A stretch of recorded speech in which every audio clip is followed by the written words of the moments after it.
వారసులము అనగా దేవుని వారసులము, దేవుని యొక్క ఆస్తికి హక్కుదారులము. ఏదది?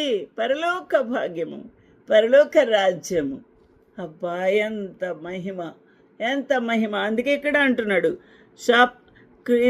ఇశ్రాయేలీయులు స్వీకృత పుత్రత్వమును మహిమయు.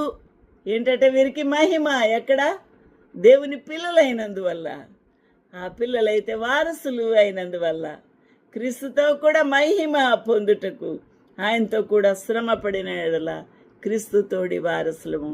మహిమ మహిమ ఆ ప్రభు వీరికి ఇచ్చుచూ ఉన్నాడు. దేవునికి మహిమ కలుగునుగాక. నిబంధనలు నిత్య నిబంధన చేసుకున్నాడు ప్రభు. హల్లెలూయా, దేవునికి మహిమ కలుగునుగాక. ఎంత చక్కని వాక్యం ఇది.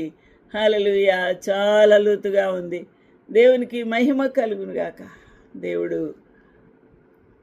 ఆ యొక్క మోషేతో నిబంధన చేశాడు. అబ్బా, ఎంత మంచి నిబంధన చేశాడంటే చాలా అద్భుతమైన నిబంధన చేసి ఉన్నాడు మోషేతో. హల్లెలూయా, దేవునికి మహిమ ఘనత ప్రభావములు కలుగునుగాక. ఆ నిబంధనలో యేసుక్రీస్తు ప్రభు యొక్క ఆయన యొక్క అద్భుతమైన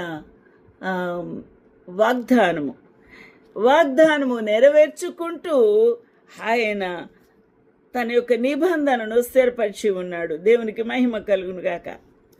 ఈ నిబంధన గురించి మనము నిర్గమాకాండంలో చూడవచ్చు. నిర్గమాకాండం చూద్దాం. నిర్గమాకాండము 2వ అధ్యాయము అనుకుంటున్నాను.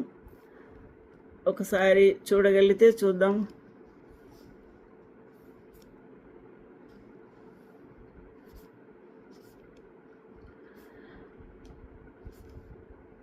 రెండు పలకలు తీసుకొని ఆ యొక్క మోషే సీనాయి పర్వతం మీదకి వెళ్ళి అక్కడ ప్రభువుతో 40 రాత్రింబవళ్ళు ప్రభు సన్నిధిలో మోకరించి ఆయన వ్రాత కలిగిన 10 ఆజ్ఞలు తీసుకుని వస్తే కింద ఆ బంగారపు దూడం చేసుకున్నప్పుడు ఆ 2 రాళ్లను కూడా ఆ పలకలను బద్దలు కొట్టాడు.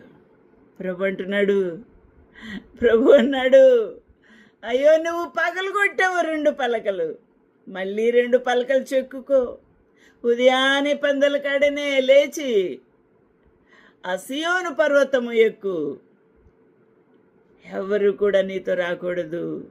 ఏ పశువైనా ఏ ప్రాణి అయినా ఈ చుట్టూ కనబడకూడదు.